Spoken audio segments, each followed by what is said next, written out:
నమస్కారం, న్యూస్ వీన్కు స్వాగతం. ముందుగా వార్తల్లోని ముఖ్యాంశాలు.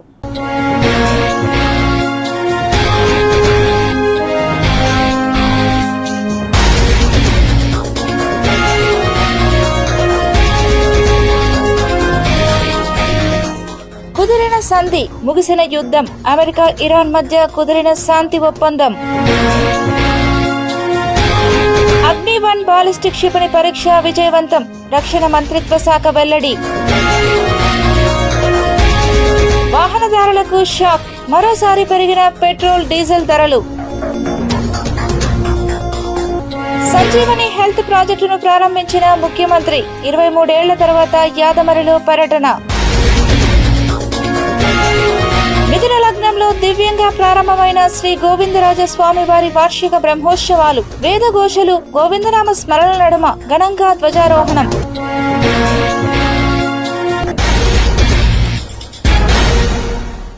వేదఘోషాలు, మంగళ వాయిద్యాలు, భక్తుల గోవిందనామ స్మరణ నడుమ తిరుపతి శ్రీ గోవిందరాజ స్వామి వారి వార్షిక బ్రహ్మోత్సవాలు శనివారం ఉదయం మిథున లగ్నంలో ధ్వజారోహణ మహోత్సవంతో వైభవంగా ప్రారంభమయ్యాయి. సాయంత్రం 5:30 నుండి 6 గంటల వరకు ఊంజల్ సేవ, రాత్రి 7 గంటలకు పెద్దశేష వాహన సేవ వైభవంగా జరిగింది. పెద్దశేష వాహనంపై స్వామివారు మాడవీధుల్లో విహరించి భక్తులను అనుగ్రహించారు. బ్రహ్మోత్సవాల సందర్భంగా టీటీడీ విస్తృత ఏర్పాట్లు చేపట్టింది. వేసవి దృశ్య, చలువ పందిళ్లు, వైట్ పెయింటింగ్, రంగవల్లులు, విద్యుత్ దీపాలంకరణలు, ఆకర్షణీయమైన పెయింటింగ్స్, పుష్పాలంకరణలతో ఆలయ పరిసరాలను ఆధ్యాత్మిక శోభతో తీర్చిదిద్దింది. అదేవిధంగా టీటీడీ హిందూ ధర్మ ప్రచార పరిషత్, అన్నమాచార్య ప్రాజెక్ట్, దాస సాహిత్య ప్రాజెక్ట్ ఆధ్వర్యంలో ప్రతిరోజు భక్తి, సంగీత, ఆధ్యాత్మిక, సాంస్కృతిక కార్యక్రమాలు నిర్వహించనున్నారు.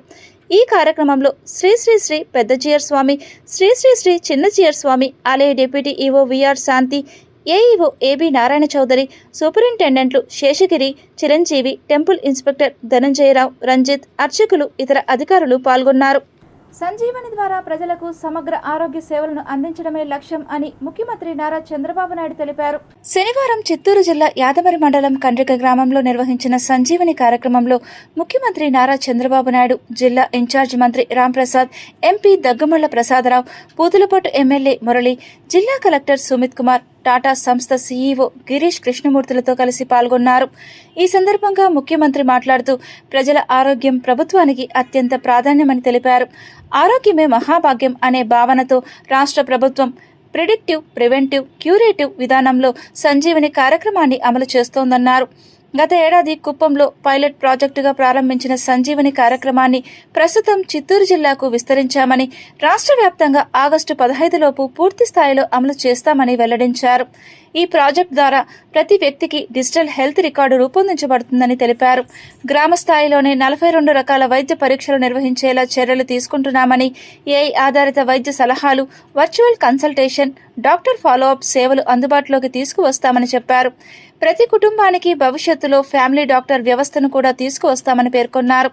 ప్రతి పౌరుడికి 2.5 లక్షల వరకు ఆరోగ్య బీమా సదుపాయం కల్పిస్తున్నామని, అవసరమైతే ఎన్టీఆర్ వైద్య సేవ, సీఎం రిలీఫ్ ఫండ్ ద్వారా 25 లక్షల వరకు వైద్య సహాయం అందిస్తున్నామని తెలిపారు. మంచి ఆహారం, వ్యాయామం, యోగా, ధ్యానం, ప్రాణాయామం ద్వారా ఆరోగ్యాన్ని కాపాడుకోవాలని ప్రజలకు సూచించారు.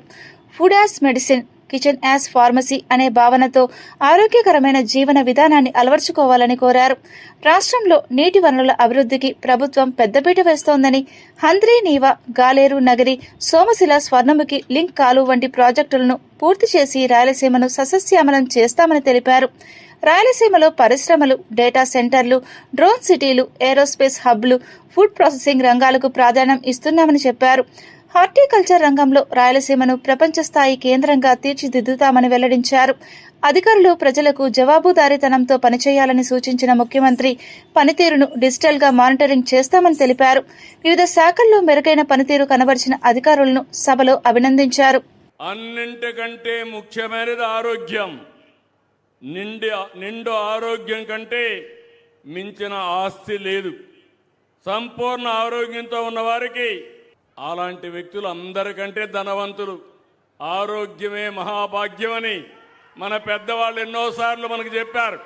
ప్రతి వ్యక్తి, ప్రతి కుటుంబం ఆరోగ్యంగా ఉంటేనే సమాజం ఆరోగ్యంగా ఉంటుంది. తిరుపతి నగరపాలక సంస్థ ఆధ్వర్యంలో స్వచ్ఛాంధ్ర ఆపరేషన్ క్లీన్షిప్ కార్యక్రమం ఘనంగా నిర్వహించారు. తిరుపతి నగరపాలక సంస్థ పరిధిలోని లక్ష్మీపురం సమీపంలోని నారాయణపురం ఫిష్ మార్కెట్ వద్ద స్వచ్ఛాంధ్ర ఆపరేషన్ క్లీన్షిప్ కార్యక్రమాన్ని ఘనంగా నిర్వహించారు. ఈ కార్యక్రమానికి తిరుపతి ఎమ్మెల్యే ఆరణి శ్రీనివాసులు ముఖ్య అతిథిగా హాజరయ్యారు. AP greening and beautification chairperson Mannur Sugunamma, Yadava corporation chairman Narasimha Yadav, TDP, BJP, Janasena నాయకులు పాల్గొన్నారు. చీపురును చేతబట్టి ఎక్కడికక్కడ పేరుకుపోయిన చెత్తను ప్రజాప్రతినిధులు, కూటమి ప్రభుత్వ నాయకులు, మున్సిపల్ అధికారులు పరిశుభ్రంగా ఉంచేందుకు శుభ్రపరిచారు. ఈ సందర్భంగా వక్తలు మాట్లాడుతూ ప్రధాని Narendra Modi, CM Chandrababu, deputy CM Pawan Kalyan, మంత్రి నారా లోకేష్ ఆదేశాల మేరకు పరిసరాలను పరిశుభ్రంగా ఉంచడం ప్రతి ఒక్కరి సామాజిక బాధ్యత అని తెలిపారు.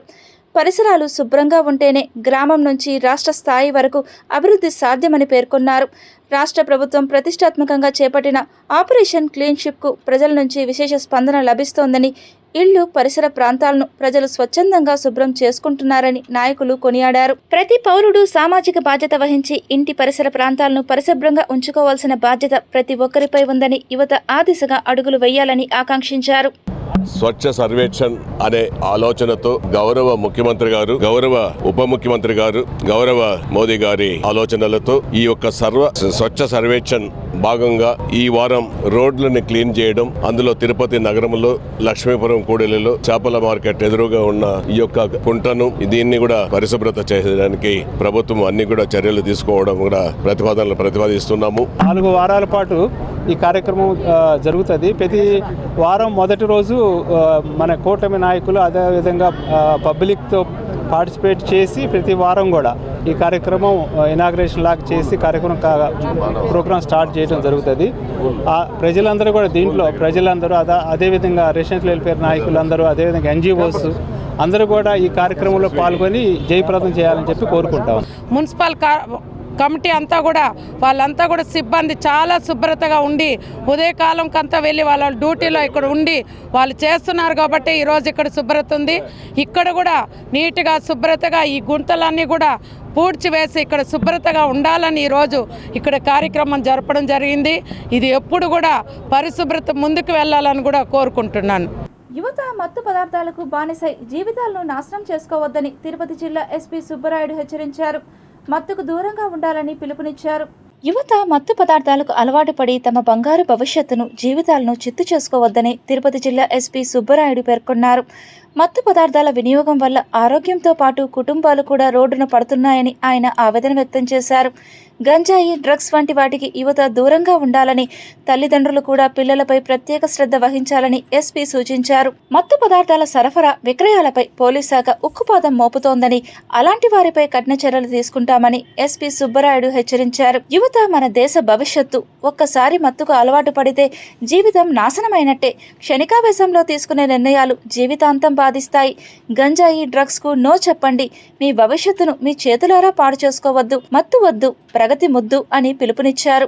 జిల్లా వ్యాప్తంగా ఉన్న రౌడీ షీటర్లు, పోక్సో కేసుల్లో ఇన్వాల్వ్ అయిన షీటర్లు, తర్వాత గంజాయి సప్లై చేస్తున్న వాళ్ళను, మరియు ఎక్కువగా ప్రాపర్టీ అఫెన్స్లో ఇన్వాల్వ్ అయిన వాళ్ళను జిల్లా వ్యాప్తంగా దాదాపు 452 మందిని ఈరోజు తిరుపతి జిల్లా హెడ్ క్వార్టర్కి పిలవడం జరిగింది.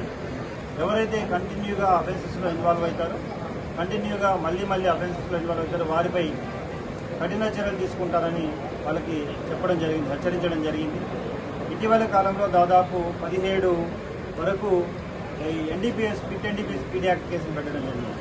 అదేవిధంగా 13 వరకు పీడీ యాక్ట్ కూడా పెట్టడం జరిగింది. 184 పోక్సో సీట్స్, ఎవరైతే మైనర్ గర్లపై అఘాయిత్యాలు చేశారో వారిపై 184 పోక్సో సీట్స్ ఓపెన్ చేయడం జరిగింది. దాదాపు ఇప్పటి వరకు 257 ఈ గాంజా షీట్స్ కూడా ఓపెన్ చేయడం జరిగింది. ఎవరైతే కంటిన్యూగా గాంజా కేసులు ఇన్వాల్వ్ అవుతున్నారో వారిపై కూడా షీట్స్ ఓపెన్ జరిగింది. ఇప్పటి వరకు దాదాపు 500 గంజా టెస్ట్ కూడా చేయడం జిల్లాలో జరిగింది. శ్రీవారి దర్శనార్థం భక్తులు అధిక సంఖ్యలో తరలి రావడంతో టీటీడీ అదనపు కార్యనిర్వహణాధికారి సిహెచ్ వెంకయ్య చౌదరి మరియు తిరుపతి జిల్లా ఎస్పీ సుబ్బరాయుడు స్వయంగా క్యూ లైన్లను పర్యవేక్షించారు. భక్తులకు మెరుగైన సౌకర్యాలు కల్పించాలని అధికారులను ఆదేశించారు. ఈరోజు తిరుపతి ఎస్పీ గారితో కలిసి మన క్యూ లైన్ని సందర్శించడం జరిగింది. కోర్స్ ఇది రెగ్యులర్గా ఎవ్రీ ఫ్యూ అవర్స్కి వచ్చి చెక్ చేస్తూనే ఉంటాం. మళ్ళీ డిస్ట్రిక్ట్ అడ్మినిస్ట్రేషన్ తోటి కూడా మోర్ కోఆర్డినేషన్ తోటి డిస్ట్రిక్ట్ పోలీస్ కూడా అడిషనల్గా కొంతమందిని డిప్లాయ్ చేశారు. ట్రాఫిక్ మేనేజ్మెంట్కి కానీ క్రౌడ్ మేనేజ్మెంట్కి కానీ వాళ్ళు కూడా మన విజిలెన్స్ టీటీడీ సిబ్బందితో కలిసి చాలా కోఆర్డినేషన్ తోటి వర్క్ చేయడం జరుగుతుంది. అందువల్ల ఏమన్నా గ్రీవెన్సెస్ ఉంటే మనం ఆల్రెడీ టోల్ ఫ్రీ నెంబర్ కూడా ఉంది. ఆ టోల్ ఫ్రీ నెంబర్లో ఇస్తే 1 నిమిషంలోనే మన ఆఫీసర్స్ అక్కడ వాలిపోతారు. అలానే అంబులెన్సెస్ కూడా మీరు చూసుంటారు, కంటిన్యూస్గా మెడికల్ సపోర్ట్ కూడా ఇవ్వటం జరిగింది. అలానే ఫుట్పాత్ 2 వైపులు కూడా అన్ని రకాలైన సేవలు కూడా అన్నీ కూడా ఇన్ ప్లేస్ ఉన్నాయని చెప్పొచ్చు.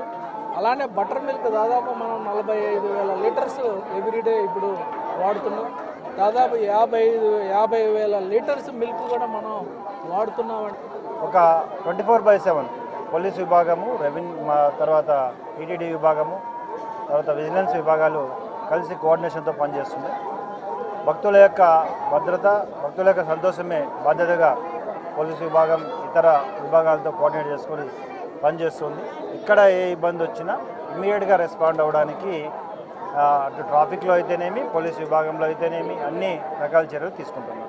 సో ఎటువంటి ఇష్యూస్ ఉన్నా ఖచ్చితంగా డైల్ 100కి కానీ లేదా అడిషనల్ ఈవో గారు చెప్పినట్లుగా టోల్ ఫ్రీ నెంబర్కి తెలియజేస్తే అన్ని రకాల చర్యలు తీసుకోవడానికి ప్రభుత్వ యంత్రాంగం సిద్ధంగా ఉంది. Thank you. ప్రభుత్వ పాఠశాలలు, ప్రైవేట్, కార్పొరేట్ స్కూళ్లకు ధీటుగా అత్యుత్తమ మార్కులు సాధించడం గర్వకారణమని కూటమి నాయకులు హర్షం వ్యక్తం చేశారు. తిరుపతి శ్రీ వెంకటేశ్వర క్యాంపస్ హైస్కూల్ మైదానంలో నగరపాలక సంస్థ పరిధిలో అత్యుత్తమ మార్కులు సాధించిన ప్రభుత్వ పాఠశాల విద్యార్థులకు సన్మాన కార్యక్రమం ఘనంగా చేశారు. ఈ కార్యక్రమానికి పలువురు ప్రజాప్రతినిధులు, జిల్లా విద్యాశాఖ అధికారులు హాజరై ప్రారంభించారు. ఈ సందర్భంగా వక్తలు మాట్లాడుతూ ఆంధ్రప్రదేశ్ను విద్యాంధ్రప్రదేశ్గా తీర్చిదిద్దేందుకు సీఎం చంద్రబాబు, మంత్రి నారా లోకేష్ అహర్నిశలు కృషి చేస్తున్నారని కొనియాడారు. వారి ఆశయ సాధనకు విద్యార్థులు కృషి చేయాలని పిలుపునిచ్చారు. గతంలో ప్రభుత్వ స్కూళ్లలో చేరేందుకు విద్యార్థులు ఆసక్తి చూపేవారు కాదని, కూటమి ప్రభుత్వం వచ్చాక గవర్నమెంట్ స్కూళ్లలో అడ్మిషన్లు భారీగా పెరిగాయని తెలిపారు. ప్రైవేట్, కార్పొరేట్ పాఠశాలల కంటే మెరుగైన మార్కులు ప్రభుత్వ స్కూల్ విద్యార్థులు సాధించడం అభినందనీయమని అన్నారు. ఈ సందర్భంగా ఉపాధ్యాయులు, తల్లిదండ్రులను, విద్యార్థులను నాయకులు అభినందించారు. రానున్న రోజుల్లో ప్రతి విద్యార్థి ఉన్నత శిఖరాలు అధిరోహించి భావి భారత బాధ్యత గల పౌరులుగా ఎదగాలని ఆకాంక్షించారు.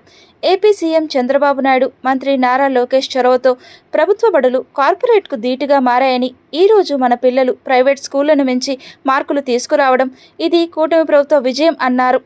టీచర్లు, తల్లిదండ్రులు, విద్యార్థుల కష్టానికి ఫలితం విద్యాంధ్రప్రదేశ్ దిశగా ఇది తొలి అడుగు అని పేర్కొన్నారు. విద్యార్థులు వారి తల్లిదండ్రులు ఎంతో సంతోషంగా ఉన్నారు.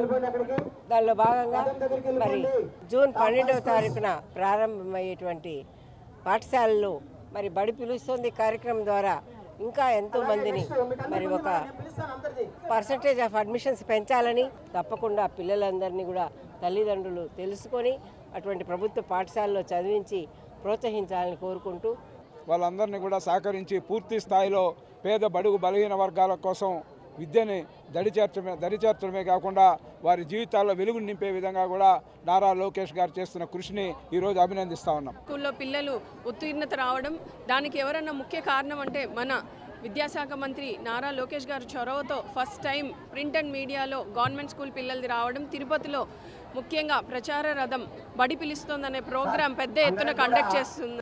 స్వల్ప శ్రేణి లక్ష్యాలను ఛేదించే అగ్ని-1 బాలిస్టిక్ క్షిపణి పరీక్ష విజయవంతమైంది. ఒడిశా తీరంలోని చాందీపూర్లోనున్న ఇంటిగ్రేటెడ్ టెస్ట్ రేంజ్ నుంచి వ్యూహాత్మక దళాల కమాండ్ ఎస్ఎఫ్సి ఆధ్వర్యంలో శుక్రవారం నాడు ఈ క్షిపణి పరీక్ష జరిగింది. ఉపరితలం నుండి ఉపరితలంపైకి దాడి చేసే స్వల్ప శ్రేణి బాలిస్టిక్ క్షిపణి పరీక్షను ఎస్ఎఫ్సి విజయవంతంగా ప్రయోగించినట్టు రక్షణ మంత్రిత్వ శాఖ ఒక ప్రకటనలో తెలిపింది. ఈ పరీక్షతో అన్ని కార్యాచరణ, సాంకేతిక పరిమితులను విజయవంతంగా ధృవీకరించినట్టు పేర్కొంది. గత ఏడాది జూలైలోనూ ఇదే తరహా పరీక్షను డిఆర్డీఓ విజయవంతంగా నిర్వహించింది. ఈ క్షిపణి 700 నుంచి 1200 కిలోమీటర్ల లక్ష్యాలను సునాయాసంగా ఛేదించగలదు. అణ్వాయుధాలను మోసుకెళ్లే శక్తివంతమైన క్షిపణిగా దీనిని డిఆర్డీఓ అభివృద్ధి చేసింది. కాగా ఈ నెల మే 8న అడ్వాన్స్ అగ్ని మిసైల్ను ఒడిశాలోని అబ్దుల్ కలాం ఐలాండ్ నుంచి ఇండియా విజయవంతంగా పరీక్ష చేసింది. Multiple independently targeted re-entry vehicle system MIRVతో ఈ క్షిపణి పరీక్ష నిర్వహించారు. వేర్వేరు ప్రదేశాల్లో ఉన్న బహుళ లక్ష్యాలను ఈ క్షిపణి విజయవంతంగా ఛేదించింది. ఇండియాకు పెరుగుతున్న ముప్పు అవకాశాలను సమర్థవంతంగా ఎదుర్కొనేందుకు అవసరమైన సన్నద్ధతను MIRV చాటి చెప్పిందని రక్షణ మంత్రి రాజ్నాథ్ సింగ్ DRDOను ప్రశంసించారు. దేశవ్యాప్తంగా మరోసారి పెట్రోల్, డీజిల్ ధరలు పెరగడంతో సామాన్య ప్రజలపై భారం మరింత పెరిగింది. తాజాగా ఆయిల్ మార్కెటింగ్ కంపెనీలు లీటర్ పెట్రోల్పై 87 పైసలు, డీజిల్పై 91 పైసలు పెంచినట్లు ప్రకటించాయి. పెరిగిన ధరలు ఈ రోజు శనివారం ఉదయం 6 గంటల నుంచి అమల్లోకి వచ్చాయి. తాజా పెంపుతో తెలంగాణ రాజధాని హైదరాబాద్లో లీటర్ పెట్రోల్ ధర ₹112.84 చేరుకోగా డీజిల్ ధర ₹100.94గా నమోదైంది. ఇప్పటికే నిత్యావసర వస్తువుల ధరలు పెరిగి ఇబ్బందులు ఎదుర్కొంటున్న ప్రజలకు ఇంధన ధరల పెరుగుదల మరింత ఆందోళన కలిగిస్తోంది. పెట్రోల్, డీజిల్ ధరలు పెరగడం ఈ నెలలో ఇది మూడోసారి కావడం గమనార్హం. పెట్రోల్, డీజిల్ ధరలతో పాటు CNG ధరను కూడా కేంద్ర ప్రభుత్వం మరోసారి పెంచింది. కేజీ CNGపై ₹1 పెంచింది. 10 రోజుల వ్యవధిలో CNG ధరలను పెంచడం ఇది మూడోసారి. వరుసగా ఇంధన ధరలు పెరుగుతుండడంతో రవాణా ఖర్చులు పెరిగే అవకాశం ఉంది.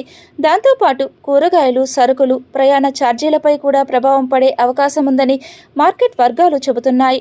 అంతర్జాతీయ మార్కెట్లో ముడి చమురు ధరలు పెరగడం, డాలర్ మారకపు విలువలో మార్పులు, కేంద్ర రాష్ట్ర పన్నుల ప్రభావం వల్ల ఇంధన ధరలు పెరుగుతున్నాయని ఆయిల్ కంపెనీలు పేర్కొంటున్నాయి. అయితే ఇంధన ధరలు వరుస పెరుగుదలపై ప్రజలు తీవ్ర అసంతృప్తి వ్యక్తం చేస్తున్నారు. ఇంధన ధరలు పెరగడంతో ఆటో, క్యాబ్ డ్రైవర్లు, ట్రాన్స్పోర్ట్ రంగం తీవ్ర ప్రభావానికి గురవుతోంది. పెట్రోల్, డీజిల్ ధరలు మరింత పెరిగితే సాధారణ జీవన వ్యయం కూడా అధికమయ్యే అవకాశం ఉందని ప్రజలు ఆందోళన చెందుతున్నారు. ఇంధన ధరల నియంత్రణ కోసం కేంద్ర ప్రభుత్వం చర్యలు తీసుకోవాలని పలువురు డిమాండ్ చేస్తున్నారు. మరోవైపు అంతర్జాతీయ పరిస్థితుల ఆధారంగా ధరల్లో మరిన్ని మార్పులు ఉండే అవకాశం ఉందని మార్కెట్ వర్గాలు అంచనా వేస్తున్నాయి. అమరావతి రాజధానిని భారీ స్థాయి కట్టడాలతో నిర్మిస్తే ఆంధ్రప్రదేశ్ కూడా కష్టాల్లో కూరుకుపోతుందని Rayalaseema intellectual forum Purushotham Reddy Tirupati press క్లబ్లో ఏర్పాటు చేసిన విలేకరుల సమావేశంలో ఏపీ ప్రభుత్వానికి పాలనా విధానంపై సూచనలు, భవిష్యత్ ప్రణాళికలను గుర్తు చేశారు. జగన్మోహన్ రెడ్డి గారు తన ప్రెస్ కాన్ఫరెన్స్లో చాలా అంశాలు ప్రస్తావిస్తూ ఒక కీలకమైన అంశం ఏం చెప్పారంటే, ఈనాటి కూటమి ప్రభుత్వం వ్యవహరిస్తున్న తీరు, రాజధాని నిర్మాణం ఇదే పద్ధతిలో కొనసాగితే ఆంధ్రప్రదేశ్ రాష్ట్రానికి శాశ్వతంగా రాజధాని ఉండదేమో అన్న ఆందోళన వ్యక్తం చేశారు. ఇది తీవ్రమైన జగన్మోహన్ రెడ్డి గారు అనేక సందర్భాల్లో తదుపరి ఎన్నికల్లో మేము గెలుస్తా ఉన్నట్టు చెప్తున్నారు. అలాంటి భవిష్యత్ ముఖ్యమంత్రిగా అయ్యే అవకాశం ఉన్న వారి ఇంత ఆందోళన వ్యక్తం చేసినారంటే ఏం జరుగుతాం రాజధాని నిర్మాణాన్ని రాష్ట్ర ప్రజలు కూడా ఆలోచించాల్సిన అవసరం ఉంది. నిజానికి రాజధాని ఉండాలని 2 చర్చలు. ఒకటి, ఎక్కడ రాజధాని ఉండాలి, ఆ చర్చ ముగిసింది. ఇప్పుడు ఎలాంటి రాజధాని నిర్మాణం చేయాలి, దాన్ని ఎంత ఖర్చు పెట్టాలి, దాన్ని ఎలా ముందుకు తీసుకెళ్లాలనే చర్చకి ఇది సరైన సమయం.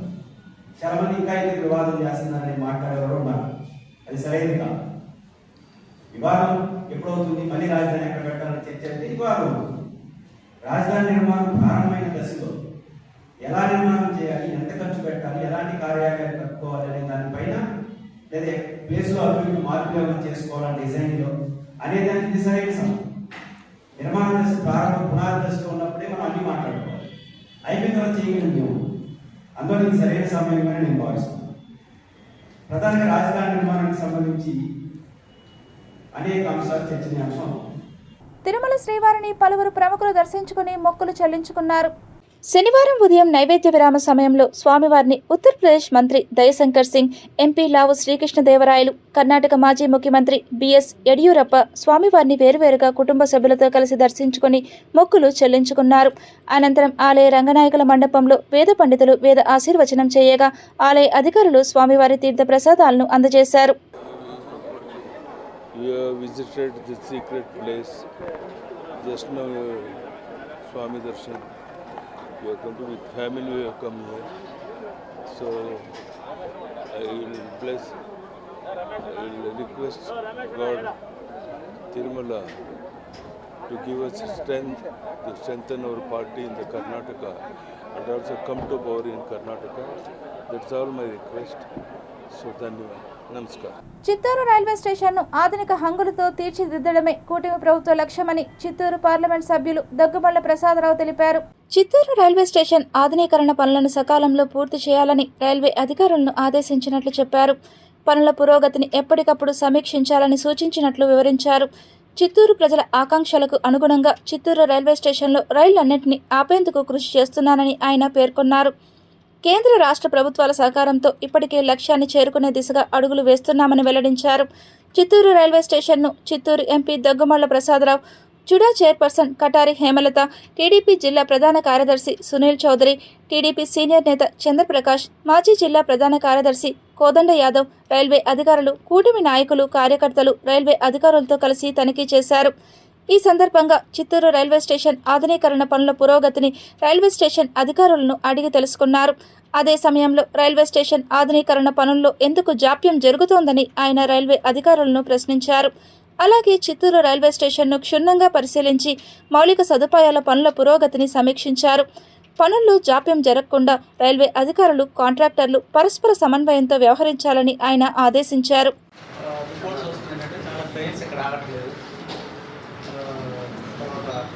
ట్రైన్స్ వెళ్తున్నాయి కానీ చిత్తూరుకి వాటిలో ప్రయాణం చేసే భాగ్యం మేము దోచుకోలేదు అని చెప్పి కొన్ని పేపర్లో కొట్టలేదు.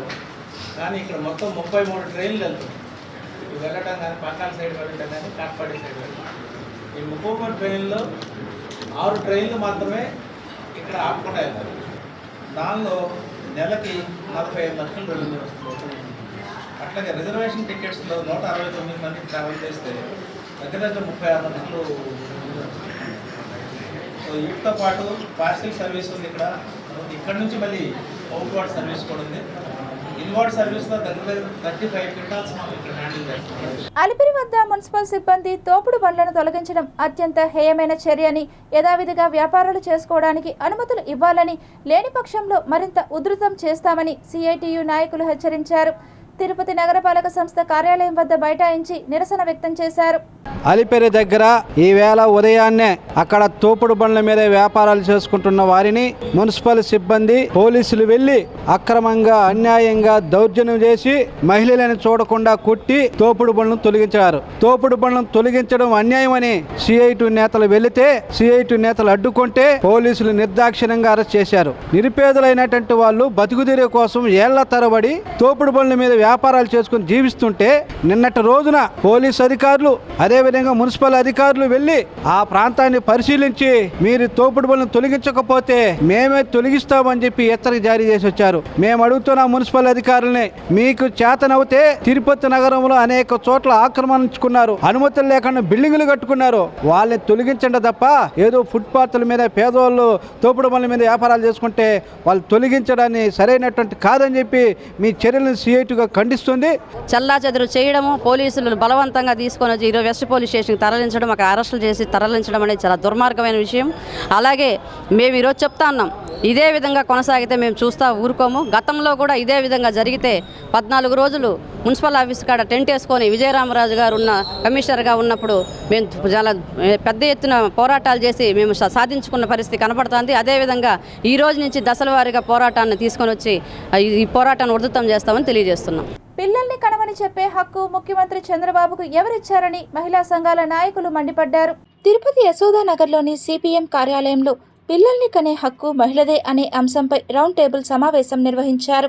ఈ కార్యక్రమానికి వివిధ పార్టీల మహిళా నాయకులు, మేధావులు హాజరయ్యారు.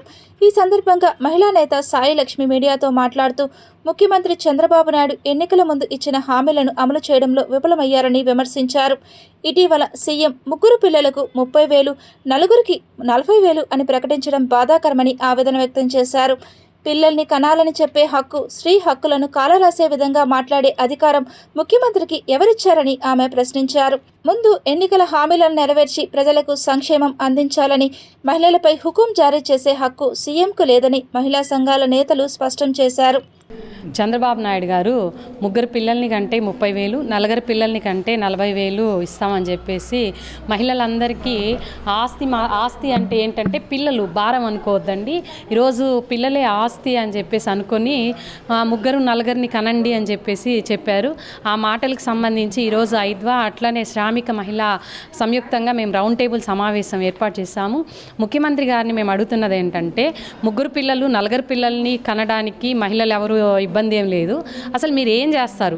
ముగ్గురు పిల్లల కంటే 30,000 ఇస్తే పిల్లల యొక్క ఈరోజు చదువుకో విద్య కావచ్చు, ఆరోగ్యం కావచ్చు, అట్లనే వాళ్ళని పోషించడానికి కావచ్చు, ప్రతిదీ కూడా కొనుక్కోవాల్సినటువంటి తరుణంలో ఈరోజు 30,000 ఇస్తాము, 40,000 ఇస్తాము, అవకాశం ఉంటే అమ్మఒడి ఇస్తాము అని చెప్పేసి చెప్పడానికి మీకు ఏం అధికారం ఉంది? పిల్లల్ని కనాలా వద్దా నిర్ణయించుకునేది మహిళ హక్కు. దక్షిణాది రాష్ట్రాల్లో అని చెప్పేటువంటి ఉద్దేశంతో ఈరోజు మీరు పిల్లల్ని కనండి అని చెప్పి చెప్పడం అనేది సరైనటువంటిది కాదు. దీన్ని మీరు వెనక్కి తీసుకోవాలని చెప్పేసి మేము విజ్ఞప్తి చేస్తా ఉన్నాం. తిరుపతి జిల్లా పాకాల మండలంలో పురాతన అమ్మవారి విగ్రహం వెలుగులోకి రావడం స్థానికంగా ఆసక్తిని రేకెత్తిస్తోంది. మండలంలోని ఇరంగారిపల్లి గ్రామానికి చెందిన ఓ రైతు తన పొలాన్ని చదును చేయించేందుకు జేసీబీతో పనులు చేపట్టాడు. పొలం చుట్టూ కంచె నిర్మాణం చేయాలనే ఉద్దేశంతో తవ్వకాలు నిర్వహిస్తుండగా అనూహ్యంగా పురాతన విగ్రహం బయటపడింది. తవ్వకాల సమయంలో జేసీబీకి బండరాయిల ఏదో గట్టిగా తగలడంతో పనులు నిలిపివేసి పరిశీలించారు. అనంతరం జాగ్రత్తగా మట్టిని తొలగించగా సింహవాహనంపై ఆసీనులై ఉన్న అమ్మవారి విగ్రహం దర్శనమిచ్చింది. విగ్రహం ఆకృతి, శిల్పకళను చూసిన స్థానికులు దీన్ని దుర్గాదేవి విగ్రహంగా భావిస్తున్నారు. విగ్రహం ఎక్కడైనా దెబ్బతినకుండా ఉండేందుకు గ్రామస్తులు, కార్మికులు ఎంతో జాగ్రత్తగా వ్యవహరించారు. తాళ్లు కట్టి జేసీబీ సహాయంతో విగ్రహాన్ని బయటకు తీశారు. అనంతరం పొలంలోనే ఒక ప్రదేశంలో ఏర్పాటు చేసి పూజలు ప్రారంభించారు. అమ్మవారు ప్రత్యక్షమయ్యారనే భావనతో గ్రామస్తులు పెద్ద ఎత్తున అక్కడికి చేరుకొని ప్రత్యేక పూజలు నిర్వహిస్తున్నారు. ఈ విషయం ఆ నోట ఈ నోట వ్యాపించడంతో చుట్టుపక్కల గ్రామాల ప్రజలు కూడా పెద్ద సంఖ్యలో తరలివస్తున్నారు. కొందరు దీన్ని పురాతన దేవాలయ ఆనవాళ్లుగా భావిస్తుండగా మరికొందరు చారిత్రక ప్రాధాన్యత కలిగిన విగ్రహంగా చెబుతున్నారు. విగ్రహాన్ని చూసేందుకు భక్తులతో పాటు ఆసక్తిగా ప్రజలు కూడా తరలి వస్తుండటంతో ఆ ప్రాంతం సందడిగా మారింది. సమాచారం అందుకున్న పోలీసులు, రెవెన్యూ అధికారులు ఘటనా స్థలానికి చేరుకుని పరిస్థితిని పరిశీలించారు. పొలం యజమాని వివరాలు సేకరించి విగ్రహం పురాతనతపై వివరాలు తెలుసుకునే ప్రయత్నం చేస్తున్నారు. పురావస్తు శాఖ అధికారులకు కూడా సమాచారం అందించే అవకాశం ఉన్నట్లు తెలుస్తోంది. ప్రస్తుతం పొలంలోనే ఉన్న అమ్మవారి విగ్రహానికి గ్రామస్తులు నిత్య పూజలు నిర్వహిస్తున్నారు. ఇప్పుడు కొన్ని సంక్షిప్త వార్తలు చూద్దాం. కర్ణాటక రాష్ట్ర మాజీ ముఖ్యమంత్రి యడ్యూరప్ప, ఎంపీ రాఘవేంద్ర షిమోగా కుటుంబ సమేతంగా ఈ రోజు శ్రీకాళహస్తీశ్వర స్వామివారి దర్శనానికి విచ్చేశారు. ఆలయ అధికారులు వారిని సాదరంగా ఆహ్వానించి వారికి రాహుకేతు పూజలు, అంతరాలయ దర్శనం, వేద ఆశీర్వచనం ఏర్పాటు చేయడమైనది. సదరు కార్యక్రమంలో ఆలయ ట్రస్ట్ బోర్డు చైర్మన్ కొట్టే సాయి ప్రసాద్, సభ్యులు గుర్రప్పశెట్టి, ప్రత్యేక ఆహ్వానితులు వెంకట్రామనాయుడు, శైలజ, ఆలయ AEO Vidyasagar Reddy, protocol AEO Mohan, పర్యవేక్షకులు నాగభూషణం, ఏపీఆర్ఓ రవి, బీజేపీ రాష్ట్ర వైస్ ప్రెసిడెంట్ కోలా ఆనంద్, మాజీ ట్రస్ట్ బోర్డు సభ్యులు కండ్రిగ ఉమా, గరికపాటి రమేష్, స్థానిక బీజేపీ నాయకులు పాల్గొన్నారు. శ్రీకాళహస్తీశ్వర స్వామి ఆలయంలో కొలువై ఉన్న శనీశ్వర స్వామికి శనివారం సందర్భంగా వివిధ సుగంధ ద్రవ్యాలతో ఆలయ అర్చకులు ప్రత్యేక పూజలో అభిషేకాలు, తైలాభిషేకం, హారతులు, ధూపదీప నైవేద్యాలను సమర్పించారు. ఈ కార్యక్రమంలో అధిక సంఖ్యలో భక్తులు పాల్గొని స్వామివారిని దర్శించారు. Tirupati bullion gold jewellery and seller merchants association సమాచారం మేరకు తిరుపతి లోకల్ బులియన్ మార్కెట్ లో బంగారం, వెండి ధరలు ఇలా ఉంటాయి. 24 క్యారెట్ల బంగారం 10 గ్రాముల ధర 1,63,200 రూపాయలు. 22 క్యారెట్ల బంగారం 1 గ్రాము ధర 14,580 రూపాయలు. వెండి 1 కేజీ ధర 2,76,700 రూపాయలు. రీటైల్ వెండి 1 గ్రాము ధర 281 రూపాయల 70 పైసలుగా ఉంటుంది. వార్తలు ముగించే ముందు ముఖ్యాంశాలు మరోసారి చూద్దాం.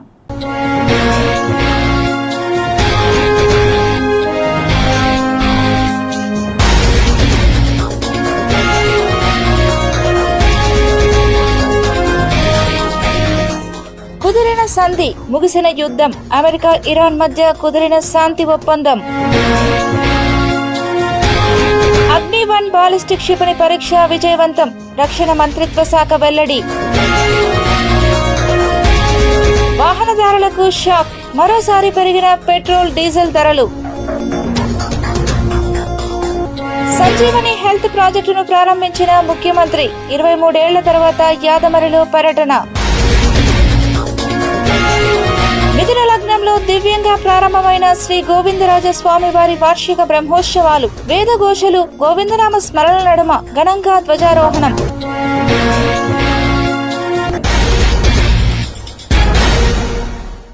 ఈ వార్తలు ఇంతటితో సమాప్తం. సమగ్ర సమాచారంతో నెక్స్ట్ విషయంలో మళ్ళీ కలుద్దాం. అంతవరకు సెలవు, నమస్కారం.